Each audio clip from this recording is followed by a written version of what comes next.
College admission 2025 এর online আবেদন শুরু হবে 30শে জুলাই। অর্থাৎ তোমাদের এই 5টি ভুল, অর্থাৎ আমি 5টি ভুলের কথা বলে দিব। এই ভুল করলে আমি গ্যারান্টি সহকারে বলছি তোমাদের একদম ভর্তি হতে পারবে না, ভর্তি হতে পারবে না, ভর্তি হতে পারবে না। তবে এই ভুলগুলা করবে না। আমি আজকে দেখে দিব 5টা ভুল। এই 5টা ভুলের যদি তোমার কোনোভাবে একটা ভুলও যদি হয় তাহলে কিন্তু তুমি ভর্তি হতে পারবে না, মানে তোমার কলেজে ভর্তির রেজাল্ট আসবে না, প্রথম পর্যায়ে আসবে না, কোনো পর্যায়েই আসবে না। তো সেক্ষেত্রে দেখো, যে কলেজ ভর্তি শুরু হচ্ছে 30শে জুলাই থেকে। এবছরের আবেদন ফি হচ্ছে 220 টাকা। প্রথম পর্যায়ে আবেদন চলবে 30শে জুলাই থেকে 11ই আগস্ট পর্যন্ত। অর্থাৎ এই 30শে জুলাই থেকে 11ই আগস্ট পর্যন্ত তোমাদের হচ্ছে কি চলবে, ভর্তি চলবে। তো আমি তোমাদের যেটা বলবো, ভর্তির সময় তোমাকে এই জিনিসগুলো জানতে হবে, এবং তুমি যদি নিজে নিজে আবেদন করতে চাও তাহলে নিজেই করবে, এবং নিজে তো করতেই পাবে। এবং যদি তুমি কম্পিউটারের দোকান থেকে করে নাও তাহলে তুমি নিজে বসে থেকে কম্পিউটারের দোকান থেকে করবে। এবং একটা কথা তোমাকে বারবার বলে দেই, যে এইটা করবে না যে তোমার রোল নাম্বার বা রেজিস্ট্রেশন নাম্বার বা এডমিট কার্ড কাউকে দিয়ে তুমি হচ্ছে করবে কি যে ভাই আবেদনটা আমার করে দিবেন, বা হচ্ছে দোকানে রেখে আসবে। এইটা করবে না, নিজে বসে থেকে আবেদন করবে। তারপর এখানে আসো, ধরো এই ভুলগুলো অবশ্যই করবে না, করলে তুমি আর ভর্তি হতে পারবে না। দেখো, প্রথম পর্যায়ে তোমার কোনোভাবেই ভর্তি হবে না। সেক্ষেত্রে দেখো, প্রথম 1 নাম্বার যে ভুল, ভুল তথ্য দিয়ে আবেদন করা। ভুল তথ্য দিয়ে যদি তুমি আবেদন করো, আসলে ভুল তথ্য দিয়ে কেউই আবেদন করতে চায় না, তবে ভুল হয়ে যায়। তবে ভুল হয়ে যায় কিভাবে, দেখো যখন আবেদন করতেছো কম্পিউটার থেকে, দেখা গেল যে তুমি চাইলেও তোমার মুক্তিযোদ্ধা কোটা নেই, তুমি মুক্তিযোদ্ধা কোটা অন করে দিয়ে রাখছো, বা তুমি গ্রুপ রেডি করতে ভুলে ভুলে গেছো, তুমি হচ্ছে দেখা গেল যে তোমার রোল নাম্বারের শেষে হচ্ছে 5 দিয়ে আসছো 6, এরকম কেন যদি না হয়, সেই জন্য তুমি করবে কি যে বারবার দেখবে, চেক করবে, একদম হচ্ছে 2-3 বার করে চেক করবে যে কোনো ভুল তথ্য গেল কিনা।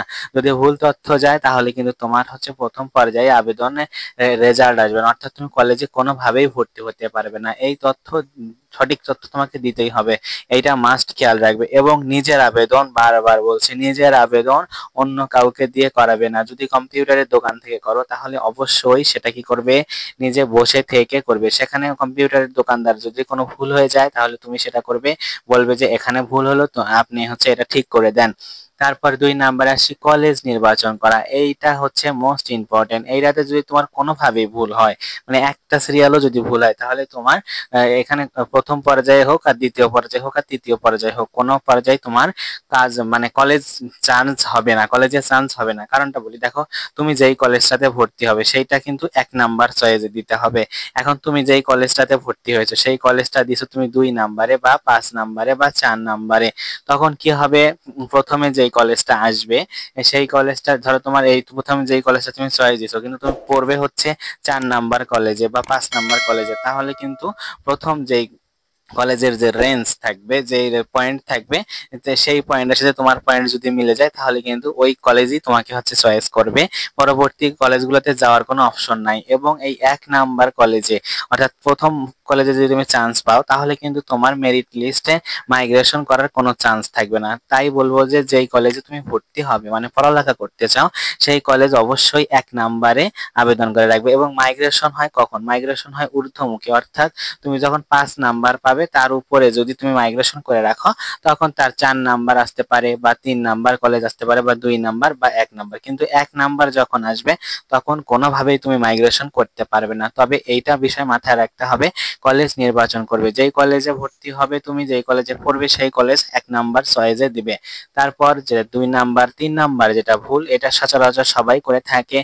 এইটা বিষয়ে খেয়াল না রাখলে তোমার একদম কলেজে ভর্তি হতেই পারবে না। কলেজে তুমি কলেজ পাইছো কিন্তু তুমি কলেজে ভর্তি হতে পারবে না। দেখবে কলেজে ফর্ম পূরণ করতে যাবা, তখন দেখবে যে তুমি সায়েন্সের স্টুডেন্ট, তুমি সায়েন্সে পড়তেছো, তুমি আর্টসে ভর্তি হয়ে আসো। তো সেক্ষেত্রে দেখবে যখন তুমি মানে হচ্ছে অনলাইনে আবেদন ফর্ম পূরণ করবে, তখন তোমার এখানে গ্রুপ সিলেকশন করা হয়েছে কিনা। দেখো, তুমি যেই কলেজে ভর্তি হবে সেই কলেজে অটোমেটিকলি মানবিক বা আর্টস দেওয়া থাকে, বা সায়েন্স দেওয়া থাকে, বা কমার্স ওখানে দেওয়া থাকে। তো সেক্ষেত্রে তুমি যেই বিভাগে ভর্তি হবে, তুমি যদি সায়েন্সে ভর্তি হও আর ওখানে যদি আর্টস সিলেক্ট করে দেওয়া থাকে, তুমি যদি সেখানে খেয়ালই না করো তাহলে কিন্তু তোমার আর্টসে ভর্তি হয়ে আসবে, আর্টসে ভর্তি হবে, তখন কিন্তু তোমার কলেজেই ভর্তি হতে পারবে না। দেখা যাবে যে তোমাকে তোমাকে দ্বিতীয় পর্যায়ে আবেদন করতে হচ্ছে, এবং দ্বিতীয় পর্যায়ে আবেদনের কথা যাওয়াই যাবে না। কেন বলতেছি, প্রথম পর্যায়ে প্রায় 90%, প্রায় প্রথম পর্যায়ে 90% তোমার হচ্ছে কলেজগুলোতে ভর্তি হয়ে যায় সব স্টুডেন্ট, এবং দ্বিতীয় পর্যায়ের আবেদন খুবই কম। দ্বিতীয় পর্যায়ে খালি মাত্র হচ্ছে 10% স্টুডেন্টদের জন্য থাকে। তো সেক্ষেত্রে মাইগ্রেশনের রেজাল্ট হয় 7-8%, এবং খুব কম দ্বিতীয় পর্যায়ে কিন্তু চান্স হয়। তো সেক্ষেত্রে দ্বিতীয় পর্যায়ে কোনো আশাই করবে না। তো সেক্ষেত্রে আমি তোমাদের একটা বিষয় বারবার বলি যে তোমরা গ্রুপ নির্বাচন ভালো করে দেখে একদম কনফার্ম হবে যে হ্যাঁ আমি এই গ্রুপে পড়বো, এটা সিলেকশন করা আছে কিনা, বারবার এইটাই চেক করবে। তারপর আসি টাকা পাঠানো। এখন দেখো টাকা পাঠানোর কথা বলি, তুমি সবকিছু করলে অনলাইনে ভর্তির আবেদন কমপ্লিট করার পর তোমাকে টাকা পাঠানোর কথা বলা হলো। এই যে তোমার 220 টাকা সংশ্লিষ্ট কলেজে বিকাশ মাধ্যমে বা নগদে পাঠাতে হবে। তুমি দোকানে করলে কি সেই টাকাটা দিলে, দেওয়ার পর হচ্ছে তোমাকে বলা হলো যে টাকা পাঠানো হয়েছে, এবং তুমি তোমার যে টাকা পাঠানো হয়েছে সেটা তুমি কিভাবে বুঝবে? এই যে তুমি কনফার্ম কিভাবে হবে, তোমার করতে হবে কি, তোমার টাকা পাঠানোর পর পরেই কনফার্মেশন মেসেজ মোবাইল নাম্বারে, তুমি যে টাকা পাঠানোর সময় যে মোবাইল নাম্বারটা দিবা, বা হচ্ছে তোমার যে নাম্বার মোবাইল নাম্বারটা দেওয়া হবে ফর্ম পূরণের সময়, সেইটা কিন্তু সেই নাম্বারে তোমার একটা কনফার্মেশন মেসেজ চলে আসবে যে হ্যাঁ টাকা তুমি হচ্ছে কলেজ কর্তৃপক্ষকে দিছো, 220 টাকা দিতে হবে। তো সেই ক্ষেত্রে তুমি বিকাশ থেকে পাঠাও আর নগদ থেকে পাঠাও, তোমাকে কিন্তু এই কনফার্মেশন মেসেজ যতক্ষণ পর্যন্ত 220 টাকার না আসছে ততক্ষণ পর্যন্ত তুমি শিওর হবে না যে তুমি টাকা পাঠাইছো। দেখা গেল তুমি অনলাইনে আবেদন করছো কিন্তু টাকা পাঠাওনি, তুমি কলেজে ভর্তি হতে পারবে না। আমি গ্যারান্টি দিয়ে বলছি, কলেজে ভর্তি হতে পারবে না, কারণ তোমার টাকা কলেজ পর্যন্ত যায়নি। তুমি তাহলে কিভাবে ভর্তি হতে পারবে? তারপর আসি শেষটা, যার 5 নাম্বার শেষ হচ্ছে শেষ তারিখে আবেদন করা। এইটা কখনোই ভুলেও করবে না, 11 তারিখে আবেদন করবে না।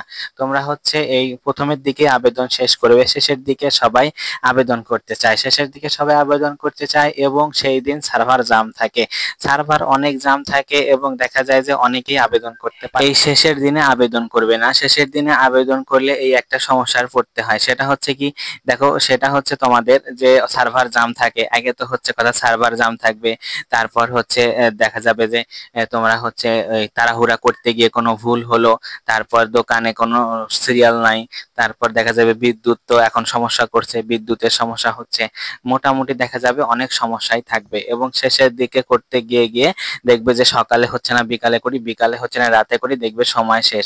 তো শেষে এই জন্য আমি বলবো শেষের দিকে অর্থাৎ 11 তারিখে কেউই আবেদন করবে না। যারা আমার এই ভিডিও দেখছো তারা 11 তারিখে আবেদন করবে না, এর আগে অবশ্যই আবেদন করবে। 11 তারিখে জাস্ট তুমি ফ্রি, তোমার আর কোনো কাজ নাই, জাস্ট হচ্ছে ওয়েট করবে যে কবে রেজাল্ট দিবে। এবং তুমি যে আবেদন করলে আবেদন কপিটা অবশ্যই প্রিন্ট করে নিয়ে আসবে।